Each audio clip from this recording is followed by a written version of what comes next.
আসসালামু আলাইকুম প্রিয় ফুটবল ফ্যান্স, আশা করি ভালো আছেন। অসংখ্য ধন্যবাদ আমাদের চ্যানেলটি সাবস্ক্রাইব করার জন্য। দর্শক, আবারও দুর্দান্ত একটি খেলার খবর নিয়ে আবারও চলে আসলাম আপনাদের সামনে। দর্শক, আর্জেন্টিনার পরবর্তী ম্যাচ কবে অনুষ্ঠিত হবে এবং কার বিপক্ষে এই ম্যাচটি তা নিয়ে বিস্তারিত বলবো আজকের ভিডিওতে। দর্শক, আর্জেন্টিনার পরবর্তী ম্যাচটি অনুষ্ঠিত হবে ভেনেজুয়েলার বিপক্ষে।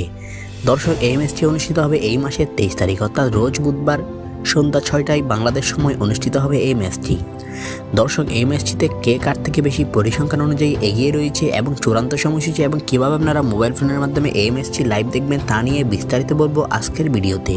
দর্শক, আপনারা নিশ্চয় জানেন আর্জেন্টিনা তিনবারের বিশ্ব চ্যাম্পিয়ন। সাম্প্রতিক তারা 2022 সালের বিশ্বকাপও জিতেছে। ইতোমধ্যে 2026 বিশ্বকাপের জন্য বাছাই পর্বে তারা তাদের ফর্ম পূরণ করেছে এবং বাছাই পর্বের মধ্যে তারা সবগুলো ম্যাচ জিতে তাদের বাছাই পর্বে ফুটবল বিশ্বকাপ 2026 সালের জন্য নিজেদের প্রস্তুত করে তুলেছে। দর্শক, এবার আর্জেন্টিনা মাঠে নামতে চলেছে ভেনেজুয়েলার বিপক্ষে। দর্শক, এই ম্যাচটি তেমন একটা গুরুত্বপূর্ণ আর্জেন্টিনার জন্য না হলেও ভেনেজুয়েলার জন্য অনেকটাই গুরুত্বপূর্ণ। ভেনেজুয়েলা এই ম্যাচটি জিততে পারলেই তারা যেতে পারবে 2026 বিশ্বকাপে। দর্শক, এবার আর্জেন্টিনার এই দলে থাকছে লিওনেল মেসির সব প্লেয়াররা, কিন্তু এবারে দলে থাকছে না আর্জেন্টিনার প্রাণবোমরা খ্যাত এমিলিয়ানো মার্টিনেজ। অপরদিকে ভেনেজুয়েলা অনেক শক্তিশালী টিম। পরিসংখ্যান অনুযায়ী আর্জেন্টিনা রয়েছে 2 নম্বরে এবং ভেনেজুয়েলা রয়েছে 4 নম্বরে। এদিক থেকে খেয়াল করলে দেখা যায় অনেকটা এগিয়ে রয়েছে ভেনেজুয়েলা।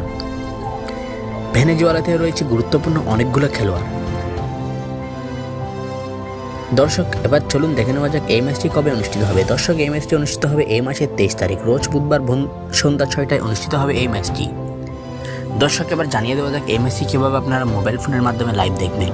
দর্শক, এই ম্যাচটি লাইভ দেখার জন্য আমি আপনাদেরকে 2টি উপায় বলবো। এই 2টি উপায়ের মাধ্যমে আপনারা দেখতে পারবেন এই ম্যাচটি লাইভ। দর্শক, এই 2টি উপায়ের মাধ্যমে প্রথম উপায়টি হলো একটি অ্যাপসের নাম বলবো, যে অ্যাপসটি আপনারা প্লে স্টোরে পাবেন না, ক্রোম ব্রাউজার কিংবা যে কোনো একটি ব্রাউজার থেকে ডাউনলোড করে নামিয়ে নিতে হবে। দর্শক, এই অ্যাপটির নাম হলো sportify.com। এছাড়াও আরেকটি অ্যাপস হয়েছে যার নাম হচ্ছে footballtvsd.com। দর্শক, এছাড়াও আমি একটি ওয়েবসাইটের নাম বলছি, এই ওয়েবসাইটের মাধ্যমে আপনারা খেলাগুলো লাইভ দেখতে পারেন। এই ওয়েবসাইটটির নাম হলো yasiltv.com। তো দর্শক, আপনার কি মনে হয় এই ম্যাচটিতে কে জিতবে, আর্জেন্টিনা নাকি ভেনেজুয়েলা? আপনার মতামত জানার কমেন্ট বক্সে। বিশ্ব ফুটবলের সকল আপডেট পেতে আমাদের চ্যানেলটি এখনই সাবস্ক্রাইব করুন। অসংখ্য ধন্যবাদ এতক্ষণ আমাদের সাথে থাকার জন্য।